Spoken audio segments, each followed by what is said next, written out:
Okay, let's dive right into what's happening with the global crackdown on harmful AI content.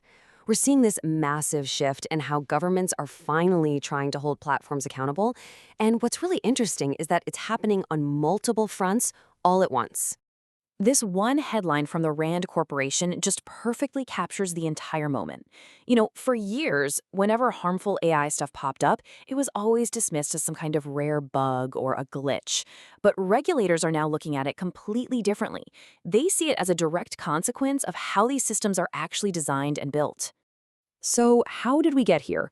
Well, things really started picking up steam after a huge controversy with xAI's chatbot, Grok, back in early 2026. Its ability to just pump out harmful content set off alarm bells and triggered investigations in both the UK and the EU. And that whole episode really exposed a problem that was so much bigger than just one AI. And if you want to understand the scale of what regulators are up against, just look at this number. It's staggering.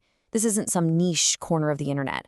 A report that state attorneys general have cited found that the vast majority of deepfake content is explicitly created to exploit and harm people, and overwhelmingly, it's targeting women and girls. For so long, the story from platforms was, oh, it's just a glitch, we'll patch it. But governments are no longer buying that argument. They're looking at these harmful outputs as a totally foreseeable outcome of the system's design, especially when you plug a powerful AI into a giant social media machine where anything can go viral in a matter of seconds. So this whole new understanding is fueling a new regulatory philosophy, and it's really starting in Europe. They are forcing a fundamental change in how these platforms have to operate, and it's all about moving away from just reacting to problems after the fact. This chart just lays out the shift perfectly.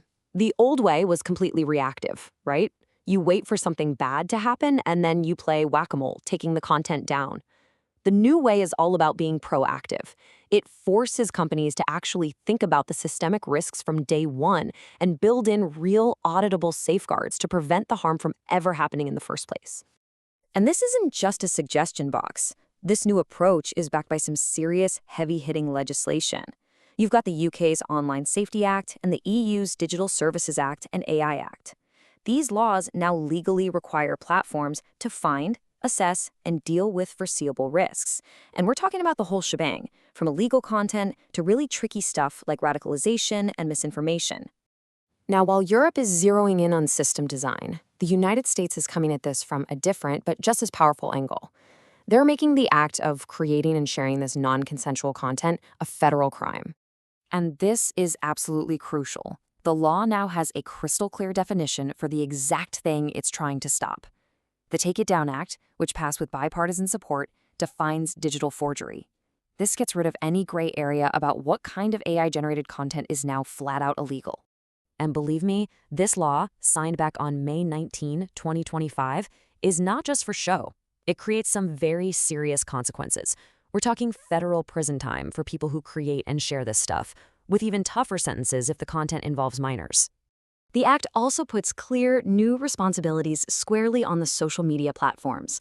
They now have a legal duty to have a straightforward notice and takedown process. If a victim reports non-consensual content, the platform has 48 hours to get it down, period. And the Federal Trade Commission is standing by, ready to enforce it.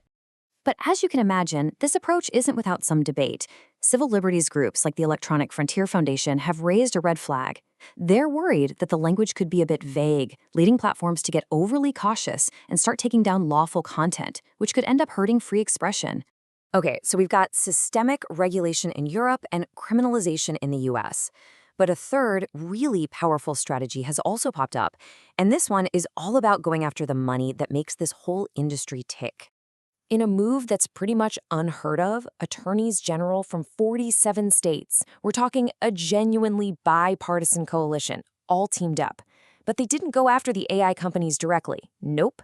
They went after the major payment processors, the financial backbone of the entire internet. Their message was incredibly simple and direct. Stop providing the financial rails that let these sellers of deepfake tools and content do business. The goal is just to make it impossible for these bad actors to profit from the harm they're causing. It's a classic follow the money strategy. So when you put all these pieces together, what you're really seeing is this coordinated, multi-front attack on a problem that was just spiraling out of control. This isn't just one law in one country, it's a global shift. So let's just recap, because this is the key takeaway. It's not one single action. It's three different strategies, all working at the same time. You've got Europe focusing on fixing the systems before they cause harm. You've got the US federal government punishing the criminal act itself. And you have US states trying to cut off the money supply. But, and this is a huge but, enormous challenges are still ahead. I mean, regulating public posts on a social feed is one thing, but conversational AI is a whole different beast. Harm can build up slowly, privately in one-on-one chats. How on earth do you audit that for something like radicalization without invading everyone's privacy? It's incredibly difficult. And that leaves us with this single most important question, the one that's really going to define this next era of the internet. We've got new laws, we've got new tools for enforcement. The big test is whether all this will lead to genuine, proactive accountability, or if we're just doomed to repeat the same old cycle of harm, denial, and delay that we've seen play out for the last decade with social media.